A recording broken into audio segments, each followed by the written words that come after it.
Hi students, welcome to RR Tuition Center. இந்த வீடியோல நம்ம என்ன பார்க்க போறோம் அப்படின்னா 7th term 2ல சயின்ஸ் உங்களுக்கு தெரியுமா பகுதி ஃபுல்லா கவர் பண்ண போறோம்.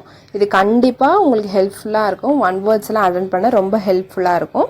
சோ இத பாருங்க, பார்த்துட்டு ஃபுல் வீடியோவும் பார்த்துட்டு உங்களுக்கு புரியணும். புரிஞ்சாதான் நான் அட்டாச் பண்ற டெஸ்ட்டை வந்து உங்களால அட்டெண்ட் பண்ண முடியும். அட்டெண்ட் பண்ணிட்டு எவ்வளோ மார்க் ஸ்கோர் பண்றீங்க அப்படின்றத கமெண்ட் பண்ணுங்க, சரிங்களா? வீடியோக்குள்ள போகலாம். ஃபர்ஸ்ட் லெசன் வெப்பம் மற்றும் வெப்பநிலை. இதுல ஃபர்ஸ்ட் உங்களுக்கு தெரியுமா பகுதி என்னன்னு பாத்தீங்கன்னா மனிதர்களோட உடல் வெப்பநிலையை பத்தி சொல்லியிருப்பாங்க. மனிதர்களோட சராசரி உடல் வெப்பநிலை என்னன்னு பாத்தீங்கன்னா 37 டிகிரி செல்சியஸ். அதுவே ஃபாரன்ஹீட்ல அந்த வேல்யூ கேட்டாங்கன்னா 98.6 டிகிரி செல்சியஸ். அப்புறம் இன்னொரு பாயிண்ட் என்ன சொல்லியிருப்பாங்கன்னா நம்மளோட உடல்நிலை, அதாவது உடல் வெப்பநிலை அப்படின்றது எப்பவுமே ஒரே மாதிரியா இருக்காது. நம்ம செய்யற வேலைகளுக்கும் சூழ்நிலைக்கும் ஏற்றாற் போல சிறிது உயர்வதும் தாழ்வதும் இப்படி மாற்றம் ஏற்பட்டுட்டே தான் இருக்கும் அப்படின்னு சொல்றாங்க. அடுத்து உங்களுக்கு தெரியுமா பகுதி பாத்தீங்கன்னா பெரும சிறும வெப்பநிலைமானி அப்படின்னா என்னன்னா ஒரு நாள்ல அதிகபட்ச மற்றும் குறைந்தபட்ச வெப்பநிலையை வந்து அளக்க பயன்படும் வெப்பநிலைமானி தான் பெரும சிறும வெப்பநிலைமானி அப்படின்னு சொல்றாங்க. அதிகபட்ச மற்றும் குறைந்தபட்ச டெம்பரேச்சரை அளக்கிறதுக்கு யூஸ் பண்ற ஒரு வெப்பநிலைமானி தான் பெரும சிறும வெப்பநிலைமானி. அடுத்து வெப்பநிலையை வந்து செல்சியஸ், ஃபாரன்ஹீட், கெல்வின் மூணுலயுமே கொடுத்துருப்பாங்க. நீரோட கொதிநிலை நம்ம அதிகபட்சம் நம்ம கேட்டிருப்போம் 100 டிகிரி செல்சியஸ் அப்படின்னு சொல்லிடுவோம். ஸோ செல்சியஸ்ல இது 100. அதுவே ஃபாரன்ஹீட்ல ஃபர்ஸ்ட் செல்சியஸ் பார்த்தலாம். அடுத்து நீரின் உறைநிலை பார்த்தீங்கன்னா 0. மனிதனோட உடலின் சராசரி வெப்பநிலை செல்சியஸ்ல எவ்வளோ இப்பதான் நம்ம பார்த்தோம். அடுத்து ஃபாரன்ஹீட்ல பாத்தீங்கன்னா ஃபாரன்ஹீட்ல நீரின் கொதிநிலை மட்டும் கிடையாது, எந்த இதா இருந்தாலும் 100 டிகிரி செல்சியஸ் அப்படின்னு வந்தா அது ஃபாரன்ஹீட்ல 212 தான், சரிங்களா? 0 இருந்தா ஃபாரன்ஹீட்ல 32, அதுதான் வேல்யூ. இப்போ மனித உடலின் சராசரி வெப்பநிலை 37ன்னு பார்த்தோம். அது ஃபாரன்ஹீட்ல எவ்வளோ இப்பதான் பார்த்துட்டு வந்தோம். அதையும் நீங்க கமெண்ட் பண்ணுங்க.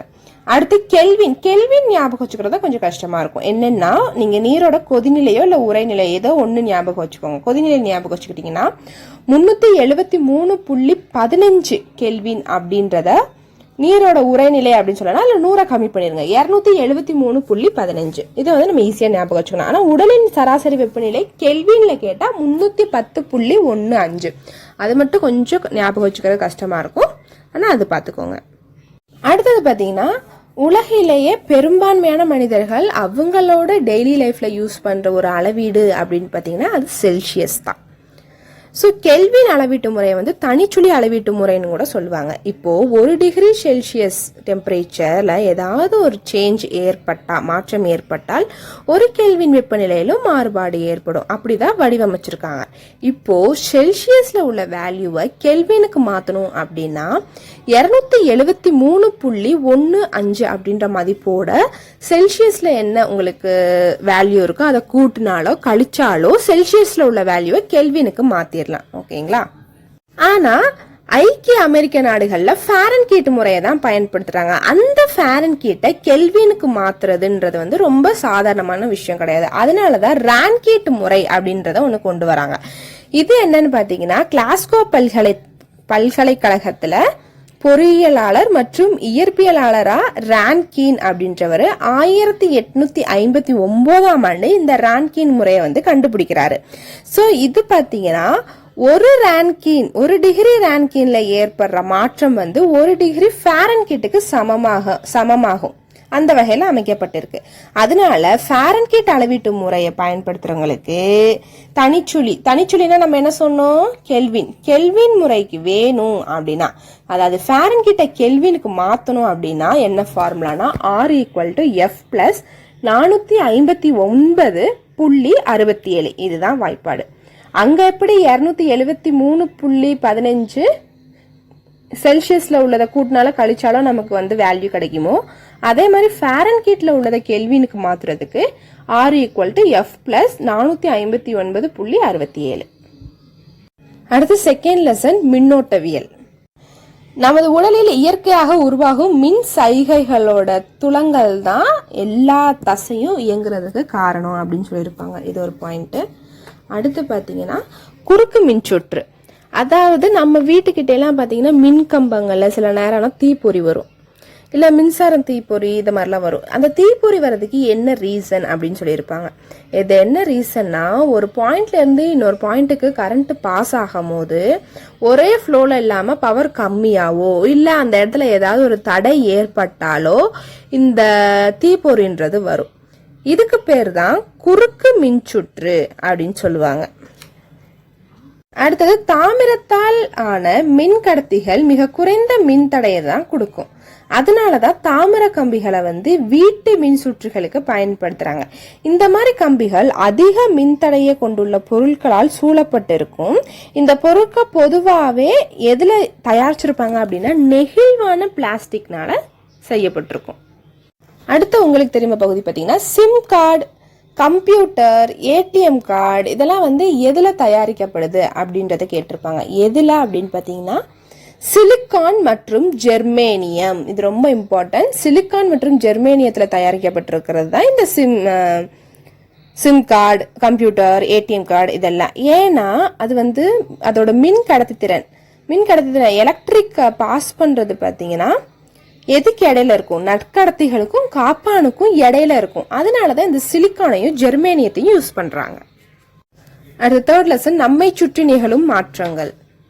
இதுல பாத்தீங்கன்னா டெல்லியில் உள்ள இரும்பு தூண் ஆச்சரியத்தக்க வகைகள் இருக்கு. ஏன்னா அது ஒரு இரும்பு தூண், ஏன் இந்நேரம் வரைக்கும் துரு பிடிக்கல, அது எதை வச்சு மூடி வைக்கல, இத்தனைக்கு வெளியில தான் இருக்கு. குத்துப் மினார் கிட்ட அது இருக்கு. இது 1600 ஆண்டுகள் பழமை வாய்ந்தது, ஆனா துரு பிடிக்கல. ஏன் அப்படின்றத கேட்டிருப்பாங்க. ஏன்னா இரும்பின் மீது 16ஆம் நூற்றாண்டிலே பாத்துக்கோங்க, இரும்பின் மீது குரோமியம் இல்லைன்னா துத்தநாகம் சிங்க் ஒரு கோட்டிங்கா கொடுத்திருப்பாங்க. குரோமியமும் துத்தநாகத்தையும் ஒரு கோட்டிங்கா கொடுத்திருப்பாங்க. அதனாலதான் இரும்பு ஏதாவது துரு பிடிக்கல. இதுக்கு பேர் என்னன்னா, அந்த கோட்டிங்க்கு பேர் என்ன, நாகமுலாம் அப்படின்னு சொல்லுவாங்க. Next Louis Pasteur. லூயிஸ் பாஸ்டியரோட ஆண்டு பாத்தீங்கன்னா 1822 இருந்து 1895 வரைக்கும். இவர் ஒரு வேதியியலாளர், அதுக்கப்புறம் மைக்ரோபயாலஜிஸ்ட்னு சொல்லுவாங்க, அதாவது நுண்ணுயிரியாளரும் கூட. இவர் தான் ஃபர்ஸ்ட் நொதித்தல் முறையை கண்டுபிடிச்சாரு, விவரிச்சாரு. காற்று இல்லாத சூழல்ல ஈஸ்ட் அப்படிங்கிற ஒரு நுண்ணுயிரி நொதித்தல் திறனை செயல்படுத்தும் அப்படின்னு சொல்லியிருக்காங்க. ஈஸ்ட்ன்றது பேக்கரியில கிடைக்கக்கூடிய ஒரு நுண்ணுயிரி தான். அதாவது இந்த பிரெட்டு, பன்னு இதெல்லாம் கொஞ்சம் பஃபியா புஃப்னு வர்றதுக்கு காரணம் இந்த ஈஸ்ட் தான். அந்த பேக்கரி சைட் போனாலே ஒரு ஸ்மெல் அடிக்குது பார்த்தீங்களா, அதுக்கு ஈஸ்ட் தான் காரணம். இவர் தான் ராபிஸ் அப்படின்ற வெறிநாய் கடிக்கும் மருத்துவம் கண்டுபிடிச்சவர். இவரை பத்தி 3 பாயிண்ட் இருக்கு. என்னன்னா, ஃபெர்மெண்டேஷனை கண்டுபிடிச்சார், நொதித்தல் முறையை கண்டுபிடிச்சார் இவர் தான். இந்த ஈஸ்டை பத்தி விளக்குனவரும் இவர் தான். ரேபிஸ்ன்ற வெறிநாய் கடிக்கு மருந்து கண்டுபிடிச்சவரும் இவர் தான். அவர் யாரு, லூயிஸ் பாஸ்டியர், ஞாபகம் வச்சுக்கோங்க. அடுத்து பாத்தீங்கன்னா வினையூக்கிய பத்தி சொல்லியிருப்பாங்க. அதாவது எந்த ஒரு பொருள் ஒரு வேதி வினையில எந்த மாற்றத்திற்கும் முற்படாமல் வேதி மாற்றத்தின் வேகத்தை மட்டும் துரிதப்படுத்துதோ அது பேரு வினையூக்கி. அதாவது எக்ஸாம்பிள் என்னன்னா, சர்க்கரை கூட ஈஸ்ட் போடுறாங்க. சர்க்கரை கூட ஈஸ்ட் போட்டா ஈஸ்ட் அந்த ப்ராசஸ் ஸ்பீட் மட்டும் தான் பண்ணணும். இதை விட்டுட்டு சர்க்கரை கூட போய் ரியாக்ட் பண்ணுச்சுன்னா அது பேர் வினையூக்கி கிடையாது. ஸ்பீட அந்த ப்ராசஸை வேகப்படுத்துறது மட்டும்தான் வேலை. அந்த வேகப்படுத்துறதுக்கு பேரு தான் வினையூக்கி. அடுத்து செல்லுயிரியல். இதுல மூல செல்கள் பத்தி சொல்லியிருப்பாங்க. அதாவது எந்த ஒரு வகையான செல்லா இருந்தாலும் ஃபர்ஸ்ட் செல் பிரிதல், அப்புறம் செல் அந்த பெருக்கம், அப்புறம் வளர்ச்சி அடையும். இதுதான் செல்லோட திறன். ஆனா இந்த மூல செல்கள் மட்டும் எப்படின்னா, கருவுல இருந்து பெறப்பட்ட செல்லுல அதுதான் மூல செல்கள்னு சொல்லுவோம். அதுக்கு மட்டும் என்ன ஒரு சக்தி இருக்கு அப்படின்னா, எந்த ஒரு செல்லாவும் அது மாறக்கூடியது. ரத்த செல்லா வேணுமா மாறிடுவேன், நரம்பு செல்லா, தசை செல்லா, சுரபி செல்லா, எந்த செல்லா வேணாலும் அந்த மூல செல்கள் மாறும். தசை செல்கள் மற்றும் சுரபி செல்கள் இந்த மாதிரிலாம் மாறும். அதனாலதான் அறிவியல் அறிஞர்கள் சொல்றாங்க, சில நோய்களை குணப்படுத்தவும் தடுக்கவும் மூல செல்களை தான் நாங்க பயன்படுத்திட்டு இருக்கோம். உதாரணமா முதுகுத்தண்டுல ஏற்படுற காயத்துக்கு மூல செல்கள் தான் அவங்க பயன்படுத்துவாங்க. அதுக்கு அவ்வளவு சக்தி இருக்கு அப்படின்றத சொல்றாங்க. இன்னொன்று தாவரங்கள்ல ஏன் பச்சையா இருக்கு அப்படின்றத நமக்கு பச்சையம் அப்படிலாம் சொல்லுவோம். தாவரங்கள்லயும் சரி, பழங்கள் இந்த மாதிரி இதுல எல்லாம் வண்ணங்களை கொடுக்கறதுக்கு காரணம் கணிகங்கள் அப்படின்னு சொல்லுவோம். ஒரு தாவரம் பச்சையா இருக்குன்னா அது காரணம் பசுங்கணிகம். வேறு கலரில் இருந்துச்சுன்னா அந்த கலருக்கான கணிகங்கள் தான் அதுக்கு முக்கிய காரணம். இன்னொன்று வந்து காய் கனியாகிறதுக்கு ஸ்டார்ச் வந்து சர்க்கரையாக மாறும், அதனால தான் காய் வந்து கனியாகும். இன்னொன்று, சிவப்பு ரத்த செல்களுக்கு உட்கரு கிடையாது, அதாவது நியூக்ளியஸ்ன்றது கிடையாது, அதனால இது சீக்கிரமா இறந்து போயிடும். சுமார் 2 மில்லியன் சிவப்பு செல்கள் ஒவ்வொரு நொடியும் இறந்துகிட்டு இருக்கு. அதிர்ஷ்டவசமா நம்ம உடம்புல டெய்லி இறக்குது, டெய்லி புதிய சிவப்பு செல்கள்ன்றது தோன்றுது, அதனால பரவாயில்ல. ஒருவேளை சிவப்பு ரத்த செல்களை நம்ம உடம்புல உற்பத்தி ஆகல அப்படின்னா என்ன நடக்கும்? இன்னொரு கேள்வி, இந்த சிவப்பு ரத்த செல்கள் நம்ம உடம்புல எங்க இருந்து உருவாகுது? தெரிஞ்சா கமெண்ட் பண்ணுங்க. அடுத்து, வகைப்பாட்டியலின் அடிப்படைகள். அரிஸ்டாட்டிலை பத்தி சொல்லியிருக்காங்க. அரிஸ்டாட்டில் அப்படின்றவர் வந்து கிரேக்க தத்துவ மற்றும் சிந்தனையாளர். இவர் வந்து 2400 ஆண்டுகளுக்கு முன்பு வாழ்ந்தவர். இவர் உருவாக்குன ஒரு தொகுப்பு அமைப்பு இவர் இறந்து போய் 2000 வருஷங்களுக்கு அப்புறம் தான் பயன்பாட்டுக்கே வந்திருக்கு. இவர் வந்து எப்படி அந்த தொகுப்பை வந்து பிரிச்சிருக்காரு அப்படின்னா, எல்லா உயிரினங்களையும் தாவரங்கள், விலங்குகள் அப்படின்னு பிரிச்சிருக்காரு. விலங்குகளை வந்து ரத்தமுடைய விலங்குகள், ரத்தமற்ற விலங்குகள் அப்படின்னு பிரிச்சிருக்காரு. அப்புறம் ஃபைனலா எப்படி பிரிச்சிருக்காங்கன்னா, விலங்குகளை இடப்பெயர்ச்சி மூலமா நடப்பவை, பறப்பவை, நீந்துபவை அப்படின்னு 3 தொகுதிகளா பிரிச்சிருக்காரு. யாரு? அரிஸ்டாட்டில். சில உயிரினங்களின், அதாவது உயிரிகளின் அறிவியல் பெயரை பார்க்கலாம். இது ரொம்ப இம்பார்ட்டன்ட், கேட்பாங்க, மேட்ச்ல கூட கேட்க வாய்ப்பு இருக்கு. இதை நான் உங்களுக்கு புரியுற மாதிரி நான் சொல்லித்தரேன். ஃபர்ஸ்ட் பொது பெயர், அடுத்த அறிவியல் பெயர். மனிதனை வந்து ஹோமோசேப்பியன்ஸ் அப்படின்னு சொல்லுவாங்க. இது நல்லா ஞாபகம் வச்சுக்கோங்க, ஏன்னா 9th 10th ஸ்டாண்டர்ட் இதெல்லாம் சரளமா யூஸ் பண்ற ஒரு வேர்டு ஹோமோசாப்பியன்ஸ். மனிதன் வந்து இங்கிலீஷ்ல நம்ம என்ன சொல்லுவோம்? ஹியூமன். அது மாதிரி ஒரு லிங்க் கிரியேட் பண்ணி ஹோமோசேப்பியன்ஸ் அப்படின்னு ஞாபகம் வச்சுக்கோங்க. வெங்காயம் பார்த்தீங்கன்னா அல்லியம் சட்டைவா. இந்த வெங்காயம், பூண்டு இதெல்லாம் வந்து ஒரே ஃபேமிலி. அல்லியம் அப்படின்னு ஸ்டார்ட் ஆகும். ஸோ இது வந்து அல்லியம் சட்டைவம். எலி வந்து இங்கிலீஷ்ல நம்ம என்ன சொல்லுவோம்? ராட்னு சொல்லுவோம். இங்கே ரேட்டஸ். இதோட அறிவியல் பெயர் ரேட்டஸ். புறா வந்து கொலம்பியால இருந்து வந்தது அப்படின்ற மாதிரி ஞாபகம் வச்சுக்கோங்க. கொலம்பியா, லிபியா அங்க வாழ்ந்துட்டு இருந்துச்சு. Colombia, Libya. புளிய மரம், புளிக்கு நம்ம இங்கிலீஷ்ல என்ன சொல்லுவோம்? டாமரண்ட். ஸோ டாமரண்டஸ் இண்டிகா. எலும்பிச்சையில என்ன ஆசிட் இருக்கு? சிட்ரஸ். So citrus aurantifolia. அடுத்து வேப்ப மரம் வந்து அசாடி ரேக்டா இண்டிகா. புளிய மரத்தை என்ன சொல்லுவோம்? டாமரண்டஸ் இண்டிகான்னு வரதுனால கன்ஃபியூஸ் ஆயிடக்கூடாது. அது டாமரண்ட், இது வந்து அசாடி ராக்டா இண்டிகா. அடுத்து தவளையை வந்து ரானா ஹெக்ஸா டாக்டைலா. இதுன்னு கொஞ்சம் ஞாபகம் வச்சுக்கிற மாதிரி இருக்கும். 2-3 தடவை வாசிச்சு பார்த்தீங்கன்னா ஓகே தான். அடுத்து தேங்காயை இங்கிலீஷ்ல கோகனட்னு சொல்லுவோம். இங்க வந்து காக்கஸ் நியூசிஃபெரா. இந்த நெல், அரிசி, கோதுமை இந்த மாதிரிலாம் வந்து ஒரைசா அப்படின்ற ஃபேமிலியில தான் வரும். So oryza sativa. மீனுக்கு வந்து கட்லா மீன் ஞாபகம் வச்சுக்கோங்க. கட்லா. ஆரஞ்சுலயும் சிட்ரிக் ஆசிட் இருக்கு, ஓகேங்களா? ஸோ அது மாதிரி சிட்ரஸ் சைனன்சிஸ், இதையும் எலுமிச்சையும் போட்டு குழப்பிடக்கூடாது. அது சிட்ரஸ் அருண்டிஃபோலியா, இது சிட்ரஸ் சைனன்சிஸ். அடுத்து இஞ்சியை வந்து இங்கிலீஷ்ல ஜிஞ்சர்னு சொல்லுவோம். இங்க வந்து ஜிஞ்சிஃபர் அஃபிசினேல், ஜிஞ்சிஃபர், அதை ஞாபகம் வச்சுக்கோங்க. பப்பாளியை இங்கிலீஷ்ல பப்பாயான்னு சொல்லுவோம். ஸோ இங்க காரிகா, பப்பாயா. பேரிச்சையும் நீங்க ஞாபகம் வச்சுக்கிற மாதிரி. இதுல எது ஞாபகம் வச்சுக்கிற மாதிரி இருக்குன்னா, தவளையும் பேரிச்சையும் தான்.